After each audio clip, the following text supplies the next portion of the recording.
Hey les bambing, j'espère que vous allez bien, en tout cas moi ça va nickel.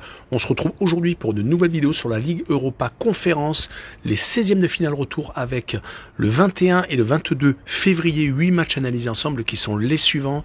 Aujourd'hui, la Gantoise contre le Maccabi Haïfa et demain, Ludogorets contre le Servette de Genève, le Dynamo de Zagreb contre le Betis de Séville, Bodo Glimt contre l'Ajax d'Amsterdam, le Slovan Bratislava contre Sturm Graz, Francfort contre l'Union Saint-Gilloise, Ferencváros contre l'Olympiakos et enfin le Legia Varsovie contre Molde. N'hésitez pas à venir nous rejoindre sur le site VIP, les réseaux sociaux, tout est à l'écran et en description. N'oubliez surtout pas de mettre vos pronostics, vos critiques positives ou négatives et surtout votre pouce pour faire remonter la vidéo le plus haut possible dans les algorithmes et valider mon travail. Rejoignez la communauté, on est au-delà des 16 400, merci encore.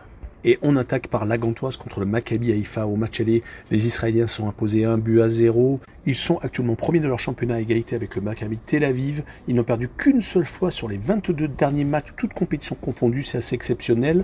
Attention par contre, car ils ont été capables de s'imposer au Panathinaikos en poule de Ligue Europa et de faire match nul contre Villarreal.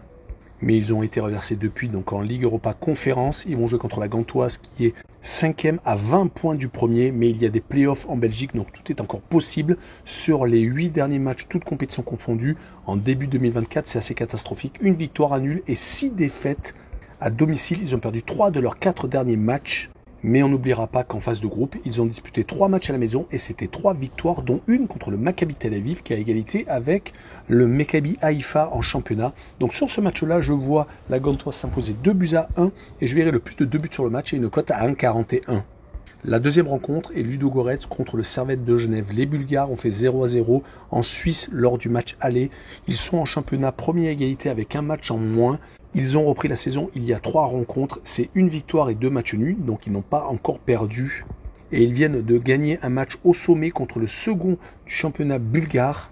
Et ils restent actuellement sur 8 matchs sans défaite, donc ils sont vraiment dans une très belle dynamique. Et ils vont jouer contre le Servette de Genève, qui est second à 7 points des Young Boys de Berne, qui vient de perdre il y a peu de temps un match. C'était la première défaite sur les 17 dernières rencontres.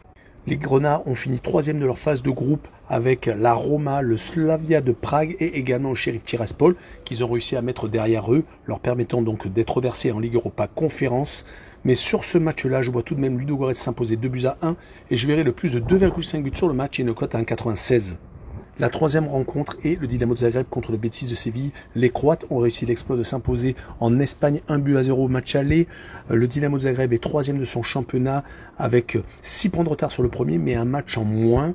Ils font un sans faute depuis 3 semaines. Ils ont même fait 4 clean sheets sur les 5 derniers matchs. Et leur victoire en Espagne est vraiment un gros atout pour peut-être se qualifier.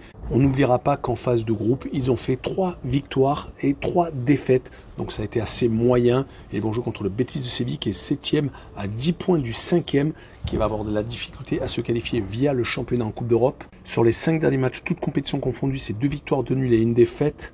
Il reste plutôt irrégulier ces derniers temps et en phase de groupe, cela avait été assez équilibré comme bilan, comme d'ailleurs leur adversaire du soir, 3 victoires et 3 défaites.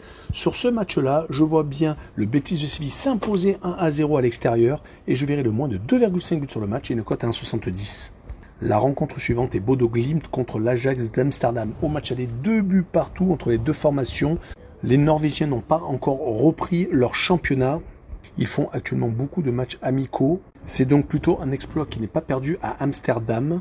En phase de groupe, ils ont fini 2e derrière le club de Bruges avec 3 victoires annulées et une défaite. En tout cas, leur point fort à domicile est l'allant offensif qu'ils montrent.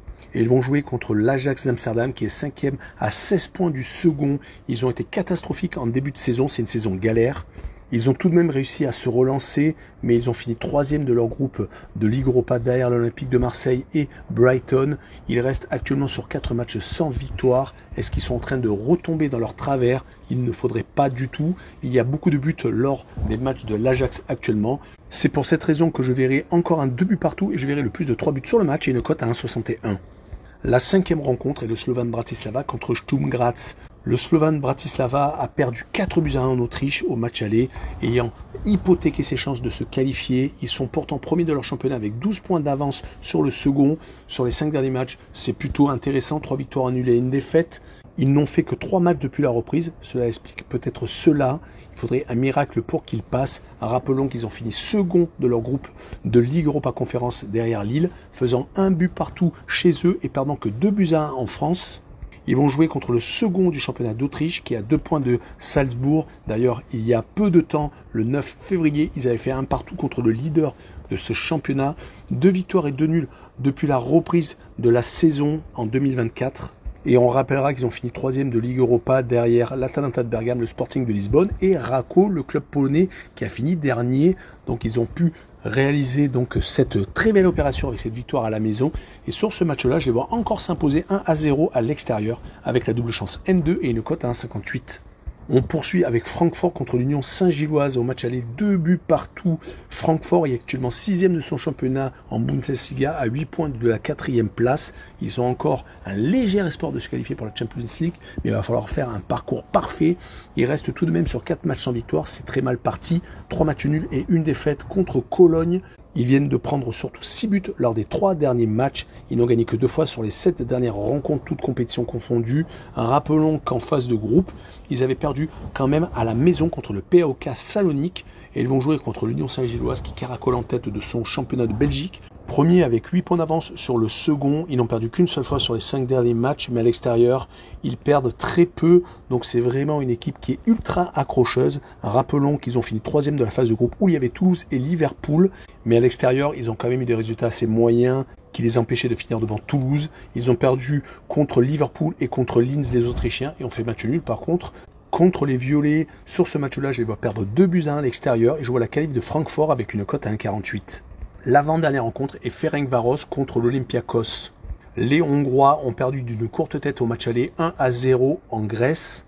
En championnat, ils sont seconds à 1 point du premier mais ont un match en moins. Donc ils sont virtuellement leaders. Ils n'ont fait leur reprise qu'il y a 4 rencontres avec 3 victoires et une défaite. C'est plutôt assez intéressant. Et la défaite a été au match aller.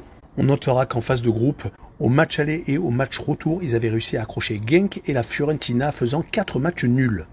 Leur adversaire du soir, l'Olympiakos, est 4e actuellement du championnat de Grèce avec 5 points de retard sur le premier. Mais il reste actuellement sur 3 victoires consécutives, dont une contre le PAOK Salonique, qui est actuellement second.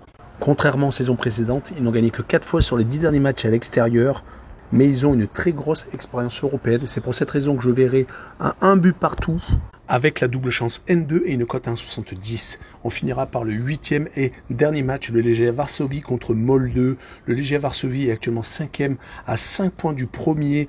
Les Polonais restent sur 2 matchs sans victoire. Mais les 2 buts en fin de rencontre en déplacement en Norvège leur ont fait énormément de bien car ils restent encore en course. Cela les a relancés. La compétition a repris pour eux début février. On n'oubliera pas qu'ils ont fini 2e de leur groupe où ils avaient Aston Villa, également les Néerlandais de la Z Alkmaar. Ils ont eu 4 victoires et 2 défaites et ont battu les Anglais et les Néerlandais à chaque fois à la maison. Donc c'est une équipe qui est très compliquée à jouer chez elle. Du côté de Molde, le championnat n'a pas encore recommencé. Ils font beaucoup de matchs amicaux. Leur victoire 3-2 aurait pu être plus belle s'ils n'avaient pas pris ces 2 buts en fin de match. Rappelons qu'en phase de groupe, ils ont fini 3e avec 2 victoires, 1 nul et 3 défaites dans un groupe où qui comptait le Bayer Leverkusen et Karabag qui ont fini devant eux. Sur ce match-là, je vois le Legia s'imposer 2-1 et je verrai le draw no bet et le pari remboursé si match nul avec une cote à 1,46. Voilà, on en a fini avec cette vidéo. N'hésitez pas à venir nous rejoindre. Ciao les bambins!